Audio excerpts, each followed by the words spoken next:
네, 북미가 뉴욕 고위급 회담을 마무리한 가운데 김영철 부위원장이 워싱턴을 방문해서 김정은 위원장의 친서를 백악관에 전달할 예정입니다. 우리 시간으로 내일 새벽 3시 정도가 될 것 같은데요. 전문가 세 분과 함께 짚어보도록 하겠습니다.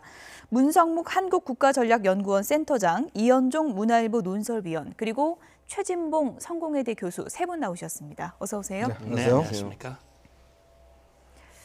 김정은 위원장의 친서가 활용점정이 될 수 있을까요? 먼저 첫 번째 키워드 함께 보시죠.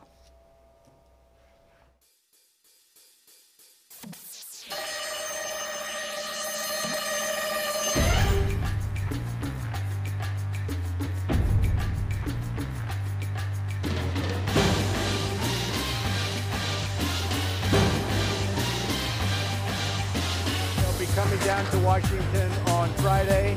A letter is going to be delivered to me from Kim Jong-un, so I look forward to seeing what's in the letter. But if you know Steve, let me know. Okay. I think it'll be very positive. I think it'll be very positive.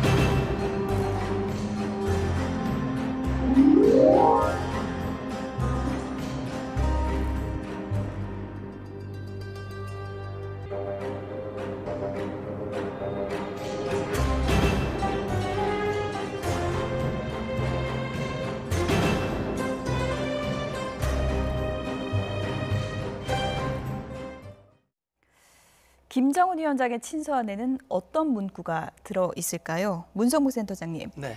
트럼프 미국 대통령이 긍정적인 내용이 있을 것이다라고 예상을 했는데 긍정적인 내용이라고 한다면 어떤 걸 예상해 볼 수 있을까요? 예, 결국 미국의 목표는 CVID거든요. 예. 그러니까 김정은 위원장이 그동안 4.27 판문점 선언에서 완전한 비핵화를 언급했고 이번 5.16 남북 정상회담에서도 완전한 비핵화의 의지가 있다, 분명하다라고 예. 문재인 대통령이 말씀을 하셨지만 완전한 비핵화 그러면 CVID 중에 C하고 D에 해당이 됩니다. 가운데 있는 V하고 I는 사실은 안 들어가 있는 거거든요. 예. 지금 제가 볼 땐 그게 가장 핵심적인 걸림돌이 아닐까 생각이 됩니다. 지난번에도 김계관 외무성 제1부상의 담화라든지 최선희 외무성 부상의 일련의 담화를 통해서 예. 미국이 요구하는 CVID에서 강력히 반발하고 있거든요. 그런 점에서 봤을 때 지금 미국이 요구하는 북한의 이미 개발한 핵탄도라든지 미사일을 반출해라 라고 하는 것은 VI에 해당이 되는 부분입니다. 그러니까 그런 부분을 김정은 위원장이 결단하지 않았다는 것은 예. 미국의 요구를 지금 받아들이지 않고 있다는 것이고 지금 폼페이오 장관이 얘기하는 것, 예. 김정은의 결단이 남았다라든지 6월 12일을 아직 확정할 수 없다고 하는 부분들 예. 그런 것들이 역시 그 부분에 대해서 선명하지 않다. 따라서 트럼프 대통령의 저 언급은 난 그 편지를 통해서 그걸 분명한 의지를 내가 눈으로 확인하고 싶다 하는 것인데 예. 그게 담아 있느냐 안 담아 있느냐 하는 것은 내일 아침 우리가 눈을 떠보면 트윗에 아마 담겨져 있을 가능성이 있을 것 같습니다. 예. 백악관으로 이제 몇 시간 뒤면 김정은 위원장의 답장이 도착을 하는데요. 트럼프 미국 대통령의 편지에 대한 답장이다 이렇게 이제 얘기를 할 수 있을 것 같습니다. 트럼프 미국 대통령이 그러니까 이렇게 썼잖아요. 마음이 바뀐다면 주저하지 말고 언제든지 전화나 편지를 달라. 당신의 진실한 벗 트럼프 미국 대통령 이렇게 보내지 않았습니까? 네. 그러면 이 얘기대로라면 김영철 부위원장이 지금 007 가방 안에 들고 있는 그 친서가 마음이 뭔가 좀 바뀌었을 내용이 있지 않을까 이런 기대를 해볼 수 있는데요. 일단 그거는 예. 이제 김계관 제1부상이 먼저 입장을 냈던 그 성명에서 보면 상당히 많이 바뀌었던 입장들이 나오죠. 예. 특히 트럼프의 제안에 대해서 상당히 이제 은근히 기대를 하고 있다라는 그런 문구도 있고 사실은 이제 이게 이 친서라는 게 보면 그렇게 길지는 않습니다. 보통 친서를 보낼 때. 예. 그리고 또 이렇게 구체적으로 또 명시하지는 않아요. 보통 보면 이제 포괄적으로 이제 하면서 자신의 의지와 또 서로 간의 신뢰 이런 것들을 이제 강조하는 그런 이제 문구일 텐데 지난번 트럼프 대통령의 공개 사안도 보면 상당히 북한에 보내는 그 시고는 상당히 이제 좀 격식을 갖췄고 예. 그렇지만 또 내외 그 안에 보면 여러 가지 또 어떤 면에서 경고의 성격도 있지 않습니까? 우리 핵이 더 크다라든지 예. 이런 내용도 있었는데 아마 이제 그 김영철 부위원장이 들고 온 김정은의 이 친서 같은 경우는 이제 그런 내용 등과 함께 뭔가 트럼프에게 이제 좀 만족할 만한 단어나 용어들이 좀 있을 가능성이 있어요. 이제 그렇다고 한다면 지금까지 현재까지도 아직 미국은 6월 10일이라고 이제 확정을 짓지 않고 있습니다. 북한은 이미 6월 10일이라고 이제 공개적으로 표명을 했는데 아마 그렇다면 트럼프 대통령이 만족을 한다라면 아마 그 받는 상황에서 이번 회담의 날짜를 확정해서 발표하지 않을까 그런 예상도 해봅니다. 예, 어떻게 보면은 북미 회담 준비의 마지막 퍼즐이 될 수 있는 게 김정은 위원장의 친서가 될 텐데 폼페이오 장관이 이제 김정은의 결단만 남았다 이렇게 얘기하지 않았습니까? 그렇습니다. 그 결단이 들어있지 않을까요? 그럴 가능성도 예. 있는데 이제 아까 이 위원님도 말씀하셨지만 기본적으로 아주 디테일한 내용을 편지에 담기는 좀 어려움이 있을 예. 거예요. 그러니까 포괄적인 관점에서 CVI에 대한 확고한 의지가 있다. 이런 부분들이 저는 들어갈 가능성이 있을 것 같습니다. 아마도 이제 김정은 위원장의 마지막 결단이라고 하는 것은 제가 볼 때는 핵을 미리 반출해서 미국으로 가져가서 그걸 처리하고 또 ICBM을 분리해서 반출하는 거 이걸 얘기하는 것 같은데 그 시기라든지 아니면 어떤 방법을 할지 몇 단계로 나눠서 할지는 제가 볼 때는 담판을 통해 즉 북미 정상회담 그 결과에서 나올 가능성이 있다고 보여지고요. 아마 편지에는 어쨌든 비핵화에 대한 의지가 명확하고 분명하다고 하는 점들을 전달할 가능성이 있다. 그래야만 사실은 트럼프 대통령이 신뢰를 할 수 있는 거 아니겠습니까? 예. 이번 회담을 통해서 뭔가 성과가 있을 것이라고 하는 기대감을 갖게 하기 위해서 아마 예. 김정은 위원장이 분명하고 명확하게 비핵화를 하겠다. 예. 물론 디테일한 부분에는 약간의 이견이 있을 수 있지만 큰 틀에서 CVID는 내가 분명히 하겠다고 하는 의지를 강하게 예. 담은 그런 표현들이 들어있을 가능성이 있다는 생각이 듭니다. 예, 지금 저 친서는 어떻습니까? 봉인이 돼 있는 건가요?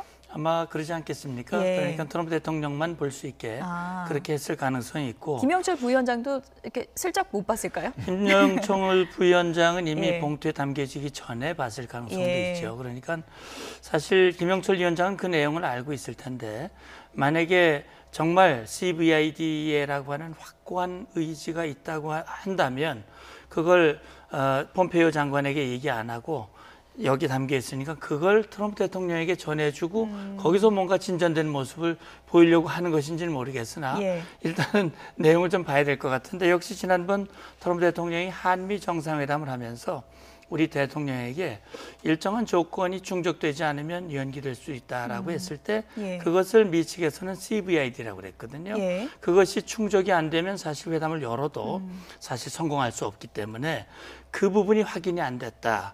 그러니까 마음이 바뀌면 연락해라. 그러면 편지에 나 바뀌었다.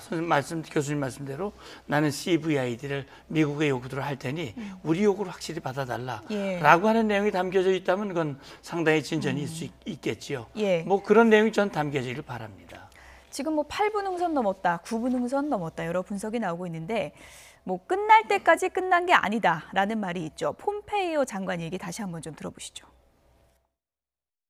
I know everyone's following this minute by minute and hour by hour. This is going to be a process that will take days and weeks to work our way through. There will be tough moments. There will be difficult times. I've had some difficult conversations with them as well. They've given it right back to me, too. There were decades into this challenge. And so one not ought to be either surprised or frightened or deterred by moments where it looks like there are challenges and difficulties, things that can't be bridged. Our mission is to bridge them so that we can achieve this historic outcome. And on the proposed summit, will we know tomorrow whether there will actually be a summit? Don't know. 네. 폼페이오 기자회견에 담긴 키워드를 좀 분석을 해보겠습니다. 그러니까 아직도 긴장의 끈을 놓치면 안 된다라는 이제 키워드들이 들어있는데 그래픽을 좀 보여주시죠. 예, 이런 얘기가 있었죠. 실질적인 진전을 했다라고 했지만 아직 할 일이 많이 남아있다. 이것은 매우 어려운 도전이다라고 했고요.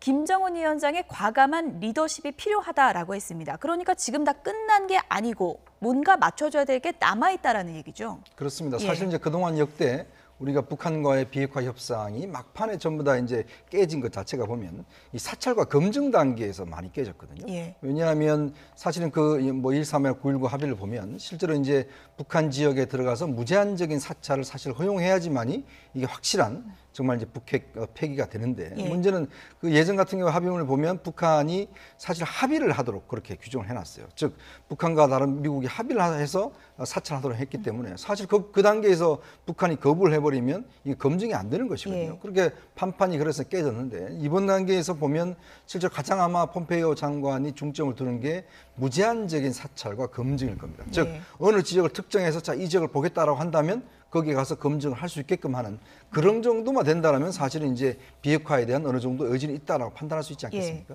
아마 이제 그 실질적인 진전은 있었지만 그러나 결단이 필요하다는 게 바로 이게 이제 북한 입장에서 보면 주권에 대한 침해로 인식을 할 수가 있죠. 체제 보장과 상충하는 그렇죠. 건가요? 왜냐하면 자기 어떤 지역에 대해서 예. 실제로 아무데나 와서 뒤져볼 수 있다는 것은 굉장히 주권 침해의 어떤 성격이 있으니까 만약 그거를 이제 커버를 한다고 한다면 북한 입장에 봤을 때는 정말 기본적으로 나의 체제, 즉 북한 체제를 보장할 수 있는 방안들, 예. 예를 들어서 이제 평화협정이라든지 대표부 설립이라든지 그런 걸 통해서 일단 체제를 보장해 달라라는 그런 요구를 할 거 아니겠습니까? 아마 그런 것들이 서로 간의 이해관계가 교환된다고 한다면 실질적인 진전이 완성되는 것이 아닌가라는 생각이 듭니다. 예.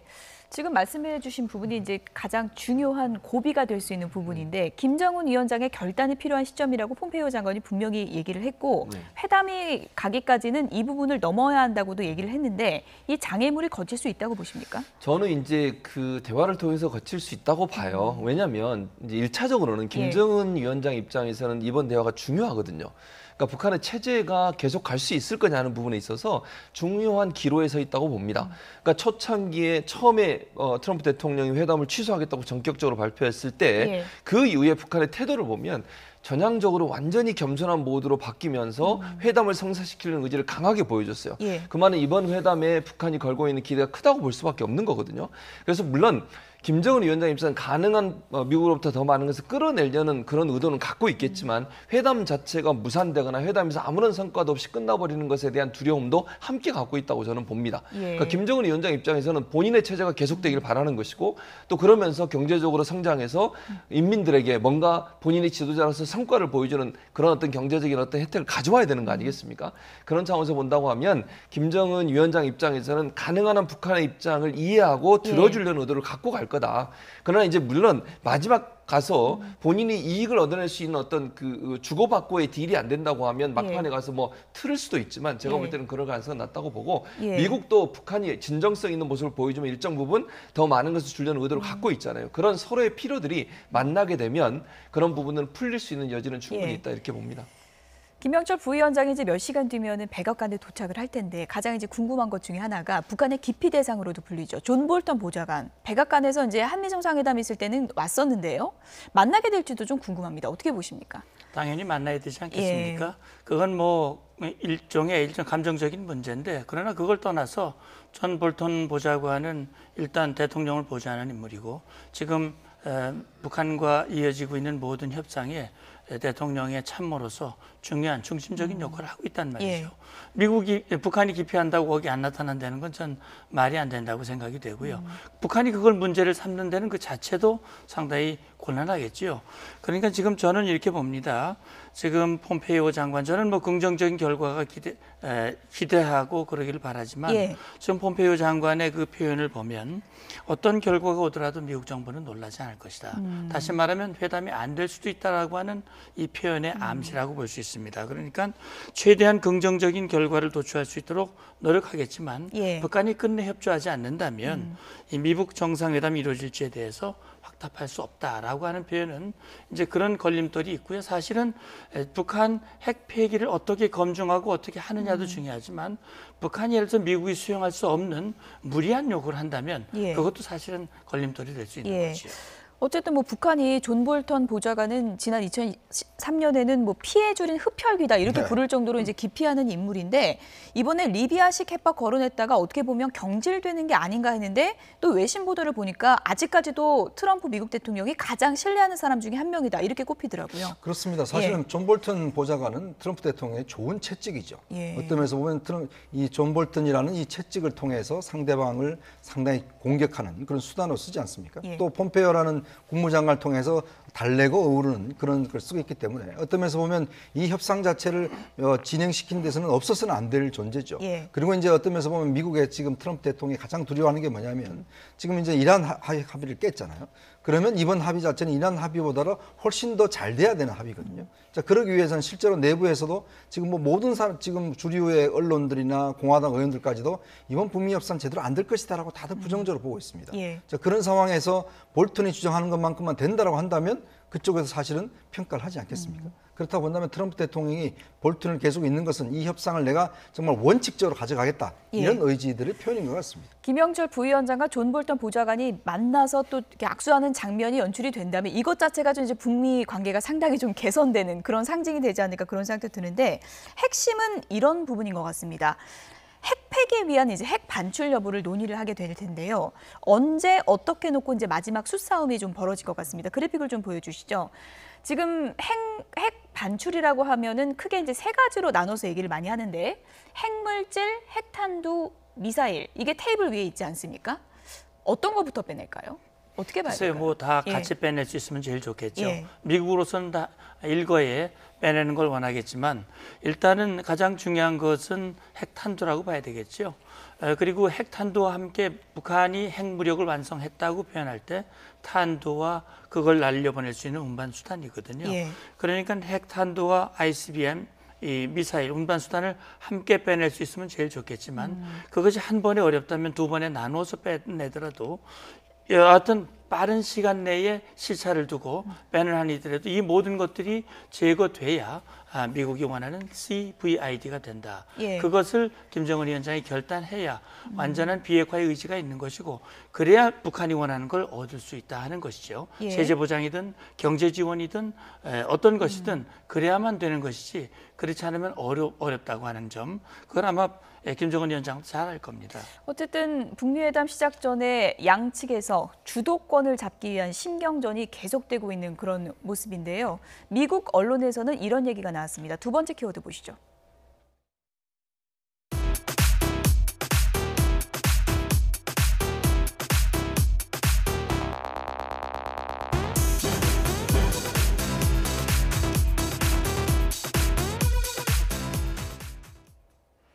CNN의 분석입니다. 먼저 내용부터 좀 소개를 해드리겠습니다.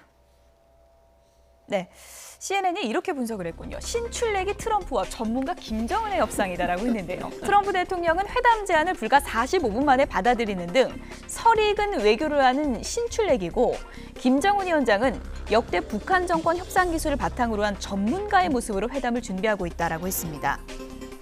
이런 분석도 했습니다. 트럼프 대통령이 어떤 이유로 회담 수용했는지 알 수가 없는데 그의 특대 사이즈 에고, 그러니까 굉장히 에고가 강한 사람이란 얘기죠. 이런 특성이 역할을 했음을 짐작할 수 있고 김정은 위원장의 협상력은 우연이 아닌 전략을 통해 구축된 것이다 라고 평가를 했습니다. 이런 비유도 했습니다. 트럼프 대통령이 국제 외교가 계란을 삶는 단순 요리가 아니라 수플레, 그러니까 밀가루, 달걀, 버터 막 섞어서 하는 굉장히 복잡한 프랑스 요리잖아요. 수플레 같은 거다. 이런 거를 인제서야 깨닫기 시작했다라고 비꼬았는데요. 네. CNN이라서 이렇게 분석을 할까? 그럴 가능성이 있어요. 예. CNN이라서 그럴 수가 박스 예. 뉴스랑 분명히 다르게 보도했을 것 같은데 저는 조금 이제 의견을 달리하는데 예. 왜냐하면 트럼프 대통령이 갑자기 회담을 취소한다고 발표했지 않습니까? 그런 전략을 쓸 거라고 북한은 전혀 예상하지 못했을 거예요. 그러니까 북한의 벼랑 끝 전략이 계속 먹혀 들어왔었고 그게 지금 CNN에서 말하는 것처럼 북한이 오랫동안 김정은 위원장이 할아버지, 아버지로부터 배운 전략이었다면 그 전략이 안 먹힌 사람이 지금 트럼프 대통령이잖아요. 트럼프 대통령이 그렇게 나올 거라고 아무도 생각을 못했고 심지어 김정은도 하들짝 놀라서 바로 다음 날 꼬리 내리고 다른 성명을 냈지 않습니까? 예. 그런 차원이라고 본다면 물론 트럼프 대통령이 국제 외교에서 무슨 협상력을 많이 경험해본 사람은 아니지만 협상에 있어서는 일정 부분 본인의 이익을 챙기는 데 있어서는 뛰어난 능력을 갖고 있는 사람인 건 분명하다. 예. 그러니까 절대로 밀리지 않는 거죠, 사실은. 김정은 위원장이나 트럼프 대통령이나 결국 본인의 이익을 챙기는 게 최고의 목적 아니겠습니까? 그리고 지금도 계속 던지는 말을 보면요. 폼페이오 장관도 그렇고 트럼프 대통령도 그렇고 언제든지 나는 나올 수 있다. 뭐 언제든지 회담을 깰 수 있고 지금도 확정된 게 없다. 이런 예. 얘기를 계속 던지는 것도 저는 회담에서 일정 부분 더 많은 것을 끌어내기 위한 전략이라고 보고 예. 김정은 위원장한테는 얼마나 저기 상당히 위협적이라는 표현이 든다고 저는 봐요. 왜냐하면 미국이 어느 정도 예전 같으면 가능한 한 수용하려고 하고 가능한 한 모든 걸 좀 이해하려고 하는 입장이었다면 지금 미국의 입장을 보면 그렇지 않거든요. 예. 회담을 해서 본인들의 이익이 전혀 충족되지 않는다면 이 회담 자체를 깰 수도 있다라고 예. 하는 그런 강공의 전략을 쓰는 것 자체가 저는 트럼프도 대단한 예. 전략가다. 이렇게 봅니다. 신출내기라는 분석은 동의할 수 네, 없다라고 저는 이제 얘기를 그렇습니다. 해주셨는데 네. 그러니까 무슨 정상회담을 45분 만에 승낙하냐 이건 말이 안 된다라는 분석인데 어떻게 예, 보십니까? 그렇죠. 아마 그 한 가지 측면만을 보고 그렇게 해석할 여지도 없지 않아 있겠지만 예. 제가 볼 땐 트럼프 대통령이 북핵 문제를 가지고 뭐 취임할 때부터 계속 북핵 문제를 가지고 미국과 북한과 계속 이 적대를 해왔고 표현을 해왔고 제가 볼 때는 그래서 지금 보면 트럼프 대통령이 45분 만에 그걸 수용했다라기보다는 정의용 특사와 문재인 대통령과의 소통 그런 걸 통해서 북한의 비핵화 의지가 있는 것으로 봤고 예. 제가 볼 때는 지금 김정은 위원장을 대화의 자리로 이끌어낸 것 태도 변화를 유도한 것, 예. 그다음에 협상을 앞두고 폼페이오나 볼턴 같은 인물을 참모로 기용하고 강력한 이 드라이브를 거는 거, 특히 이란 핵 협상을 파기하면서 우리는 그런 협상은 반복하지 않겠다고 하는 일련의 과정들을 봤을 때 예. 그렇게 트럼프를 김정은이 전문가고 트럼프는 예. 신술래기다 이렇게 하는 건 너무 좀 극단적인 표현이 아닌가 하는 생각이 듭니다. 오늘 이 자리에 이제 트럼프 대통령에 대한 평가가 상당히 좀 후한 것 같은데 트럼프 대통령이 그래서 얼마 전에 트위터에 CNN을 막 이렇게 폭행하는 그렇죠. 그런 영상을 또 레슬링하는. 올려서 네. 논란이 되기도 했었는데 어쨌든 부동산 사업 같이 하면 안 된다. 트럼프의 거래의 기술은 여기에 통하지 않을 것이다라고 꼬집었는데 이건 어떻게 보십니까? 글쎄요, 뭐 곧 아마 2탄이 나올 것 같은데요, 트위터가. 근데 어차피 이제 우리가 역사를 보면 역사는 평범한 사람이 만들어내지 못하지 않습니까? 사실 근데 김정은이라는 즉 북한이라는 나라가 그동안 우리가 많은 어떤 미국 대통령도 그렇고 우리가 했지만 결국 아직까지 결론을 못 이끌어낸 상황이죠. 즉 변칙 플레이어지 않습니까? 어떤 면에서 보면 북한도 사실 가진 거라고는 핵과 미사일 뭐 그거밖에 없지 않습니까? 결국 그래서 그걸 이용해서 어떤 벼랑 끝 협상을 통해서 이뤄낸 것이거든요. 예. 뭐 누구는 그렇게 표현합니다. 김정은이 벼랑 끝 협상을 이야기를 한다면 아마 트럼프 대통령은 벼랑 밑 협상을 하고 있을 것이다. 예. 이미 뭐 상당히 그런 것들을 모습을 보여줬죠. 예. 그런 측면이 있기 때문에 정통적인 외교 교과서로는 도저히 해석할 수 없는 상황들이 지금 벌어지고 있는 것이고 또 거기에 어떤 면에서 보면 그것 때문에 또 성과가 날 수 있는 가능성도 있는 것이거든요. 그렇기 때문에 아마 이거는 제가 볼 때는 그냥 기존의 어떤 주류적 시각으로서 바라보기보다는 북핵이라는 아주 특수한 상황들 또 그동안에 북한이 해왔던 여러 가지 변칙적인 협상력들 여기에 대응하는 미국의 변칙적인 트럼프의 협상력 이런 것들이 결합이 되면서 뭔가 또 물건을 만들어낼 듯한 예. 그런 또 기대감도 솔직히 있는데 또 하나는 역시 또 리스크는 있다는 것이죠. 그렇죠. 언젠가 또 다시 뒤집어질 수 있는 그때는 사실은 어떤 면에서 예. 보면 감당하기 힘든 그런 위기가 오지 않을까라는 그런 예상도 해봅니다. 예. 김정은 위원장의 친서 어떤 내용이 담겨 있을지 그리고 트럼프 미국 대통령이 또 갖고 있는 마지막 카드는 무엇인지 이 부분을 좀 흥미롭게 지켜봐야 될 것 같습니다. 판문점에서는요. 남북 고위급 회담이 열렸습니다. 어떤 얘기가 화제를 모았는지 다음 키워드 보시죠. 기자 선생들이 질문하는 거는 여러 가지 각도에서 할 수 있지. 근데 달라진 시대적 요구에 맞게 질문도 달라져야 되지 않을까? 옴중한 사태가 어디서 조성된 걸 보니 알면서도 나한테 그거 해소된다 물어보면 되나? 화해와 협력을 도모하는 측면에서 질문이 진행되고 또 뭔가 공신을 저장시키고 오도할 수 있는 데를 질문하면 앞으로 되지 않겠다고. 어디입니까 소속이? JTBC 뭐 선석기 선생이랑 잘하는 것 같은데 내가 그렇게 질문하고 앞으로 이런 질문은 무례한 질문으로 우리가 치고 갈 수 있습니다.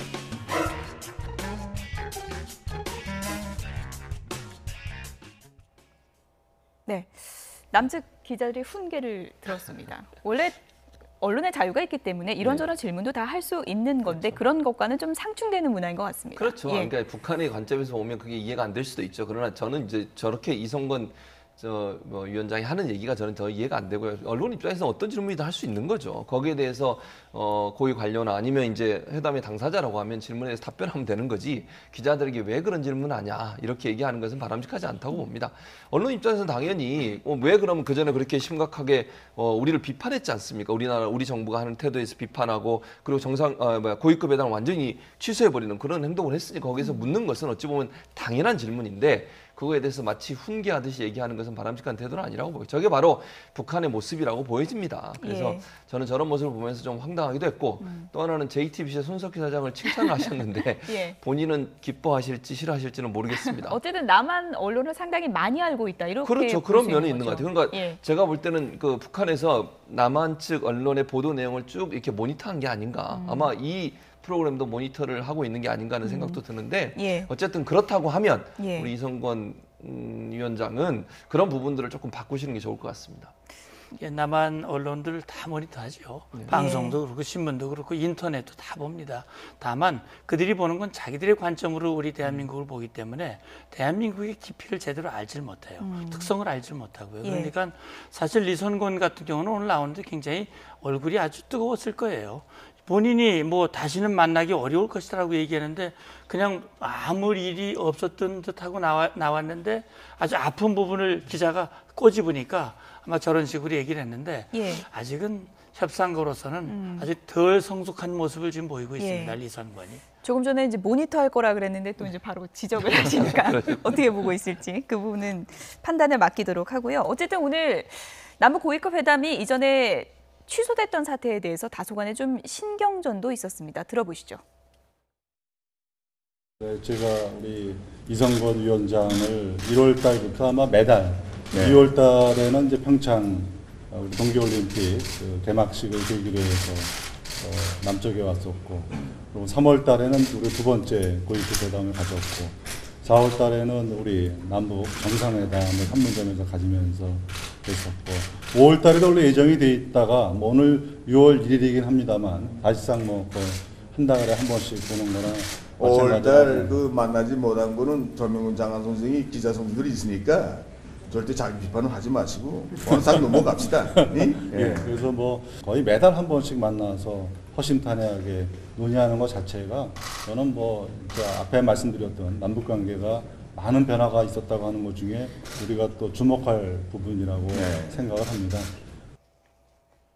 우리가 5월에는 왜 못 만났을까? 남북 간에 뼈 있는 설전이 오갔습니다.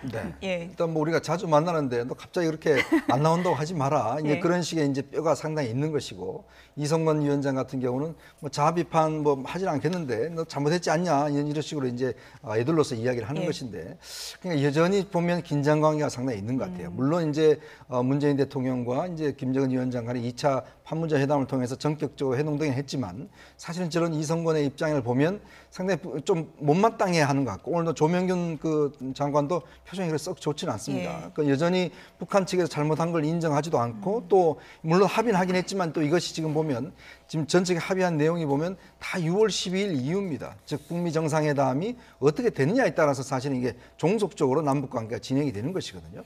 그렇다고 한다면 아마 앞으로의 어떤 북한의 태도도 변하지 않을 것 같은데, 제가 볼 때는 이 남북 이제 협상을 제가 쭉 취재를 해보면 북한이 항상 저런 식으로 보면 저렇게 이제 자신들의 한 행위에 대해서 반성이나 뭐 사과를 전혀 하지 않거든요. 근데 이번에 트럼프 대통령의 한 행동을 보면 바로 김계관이 꼬리를 내리면서 사과의 어떤 거의 겸손 모드로 돌아섰지 않습니까? 뭔가 이제 우리도 언젠가는 북한과의 관계 속에서 계속 북한을 이해해주는 차원만이 아니라 뭔가 이제 북한에 대해서 좀 당당히 요구를 하고, 어쨌든 북한이 취소했던 거잖아요. 그렇죠. 그 문제를 지적할 수 있는 관계가 돼야지만이 제가 볼 때는 정상적인 관계가 아닌가 싶습니다.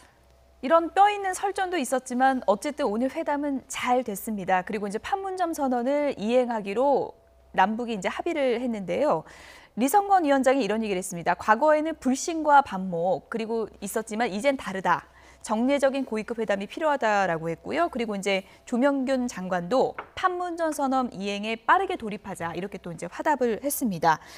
리성건 위원장이 오늘 이런 얘기를 했습니다. 뭐 과거 같으면 이런 공동 이런 합의문 하루 만에 나오지도 못하는데 그 시대가 정말 달라진 거다. 이렇게 그렇죠. 얘기했습니다. 아무래도 이제 1, 2차 남북 정상회담에 영향을 많이 미쳤다고 봐요. 그러니까 김정은 위원장 일정 부분 우리나라와 어떤 형태로든 협력하고 그다음에 앞으로 판문점 선언에서 이루어진 모든 협의들을 다 이루어 나가자고 하는 분에 합의를 했기 때문에 당연히 이성건 위원장 입장에서는 김정은 위원장이 그렇게 결정한 사항을 본인이 어떻게 뒤집을 수는 없는 거 아니겠습니까? 그런 차원에서 본다고 하면 이렇게 빨리 이루어질 수 있는 것은 북한 체제가 결국 김정은 위원장의 결정에 모든 것이 다 움직여질 수 있는 구조이기 때문에 가능하다고 저는 봅니다.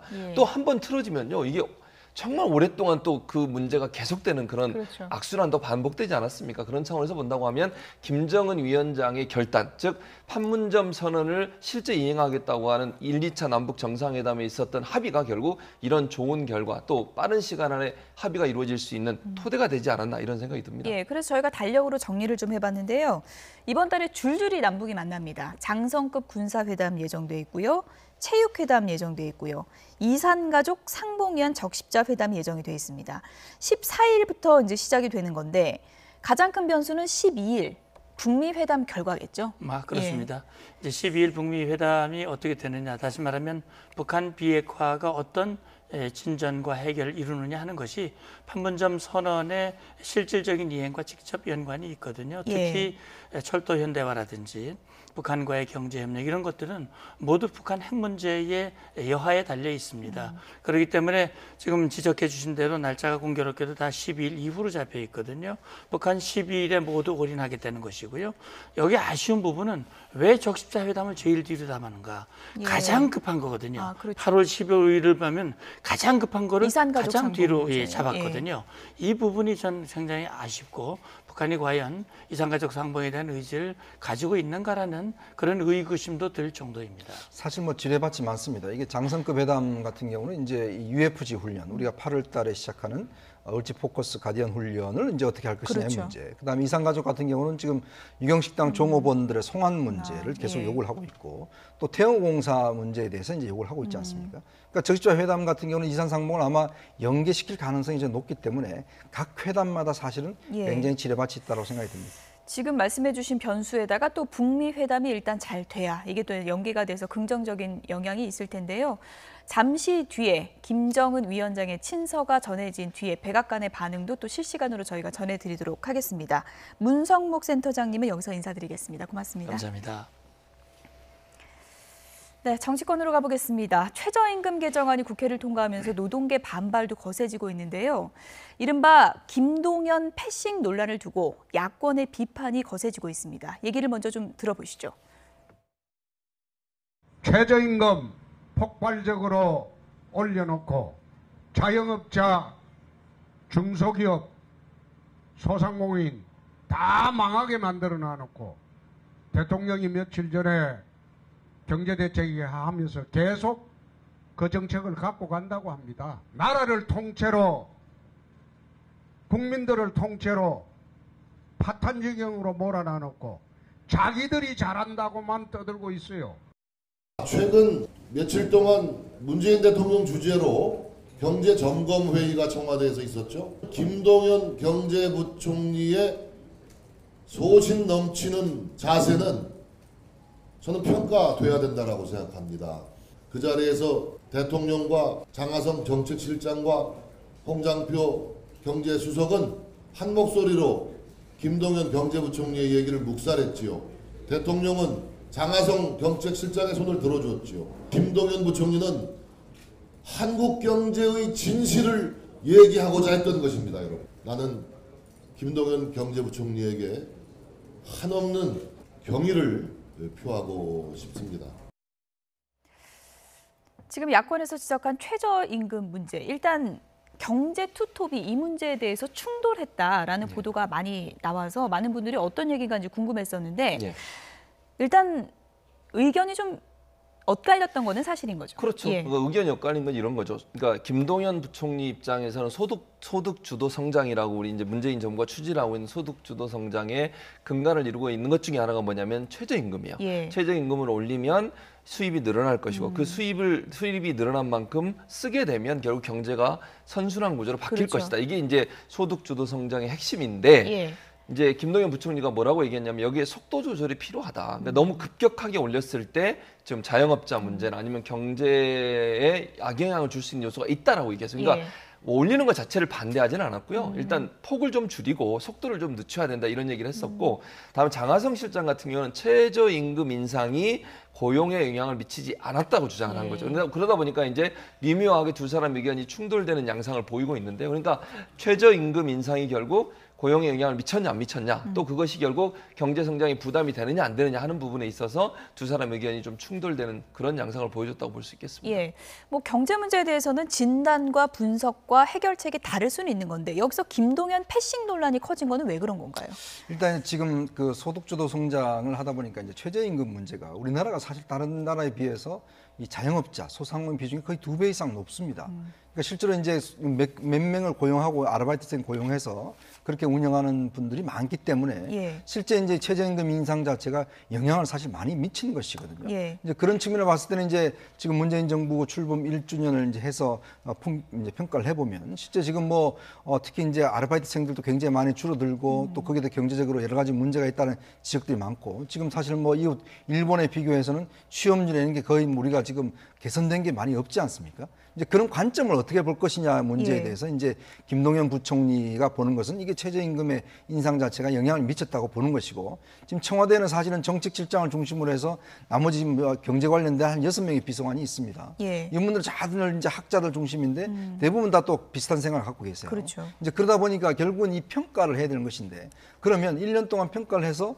지금의 통계청 결과 등등을 보면 실제로 이 소득주도 성장이 뭔가 문제가 있다. 즉 최저임금 인상에 문제가 있다는 게 나왔지 않습니까? 근데 이 문제를 인정하는 순간 청와대 참모들은 제가 볼 때는 예를 들어서 잘못 보좌하고 있는 것이죠. 근데 만약에 김동연 부총리 손을 들어주면 청와대의 일단 그 정책실장이나 이런 분들의 어떤 이 무게감이 상당히 떨어질 수밖에 없는 상황이거든요.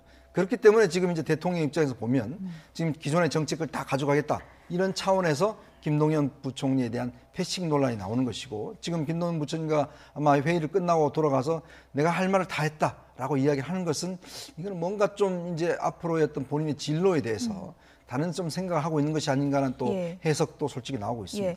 어쨌든 패싱 논란이 상당히 거세지니까 청와대도 진화에 나섰습니다. 일단 문재인 대통령이 김동연 부총리에게 힘을 실어주는 발언을 했습니다. 김동연 부총리가 중심이 돼야 된다라고 이제 얘기를 했는데요.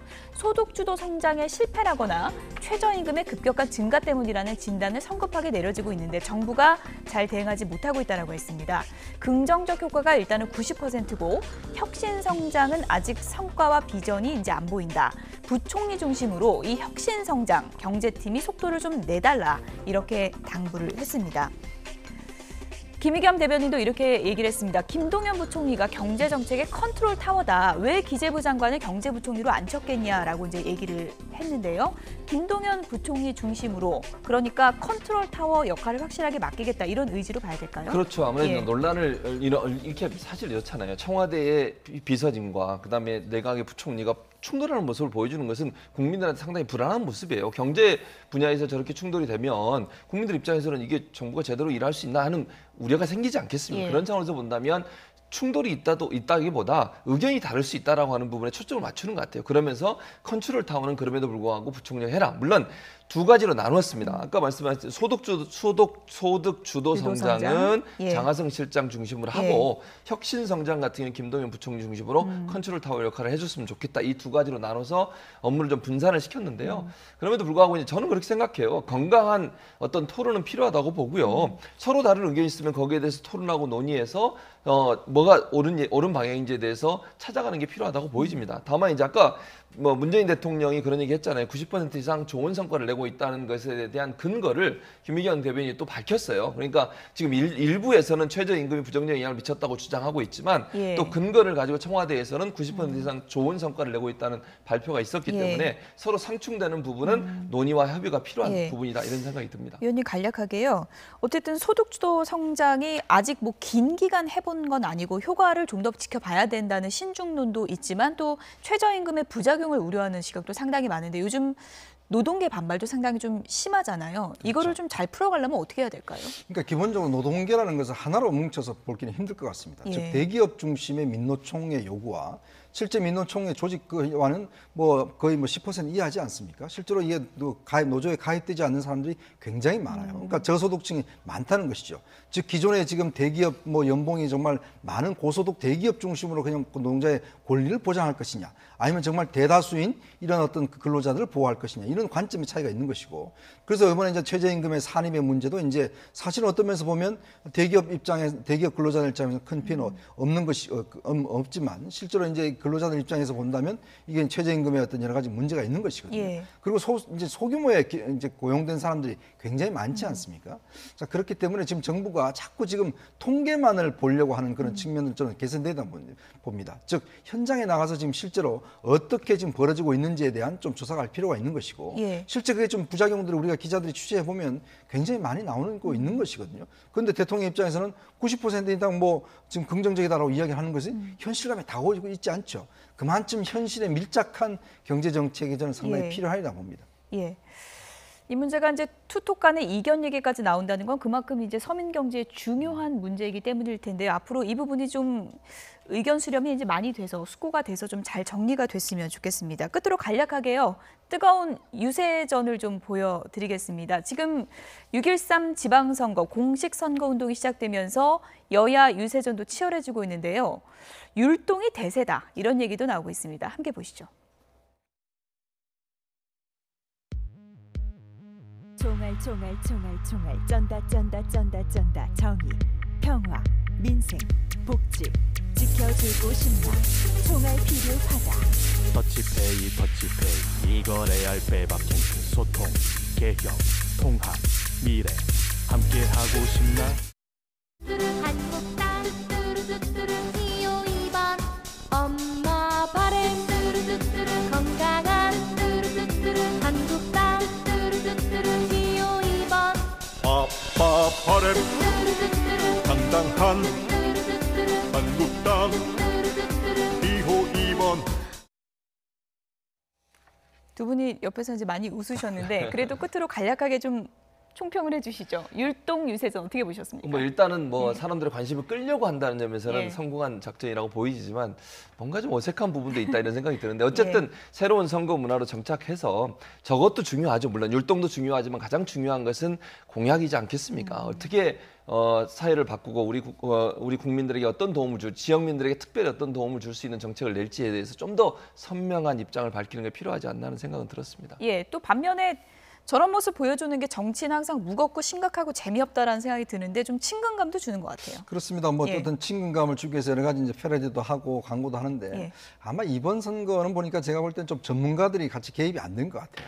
예전 선거에 비해서 조금 포인트가 없는 그런 느낌이 있습니다. 예전에 제가 뭐 김대중 대통령 때 보면 DJ DOC와의 추물이라든지 지난 선거 때만 하더라도 사실은 여러 가지 그 광고 전문가들이 개입이 돼서 많은 작품들을 냈는데 이번에 보면은 물론 뭐 전체 선거 분위기가 좀 많이 이제 다운돼서 사실은 관심이 없는 것도 있겠지만 또 각 당이 내놓은 걸 보면 그렇게 눈길을 끌 수 있겠는가라는 솔직히 제 입장에서 보면 역대 선거 비교해서 그렇게 썩 눈길을 끄는 것들은 좀 없는 것 같습니다.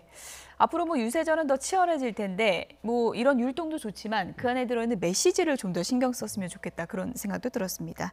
이현종 문화일보 논설위원 최진봉 성공회대 교수 두 분이었습니다. 고맙습니다.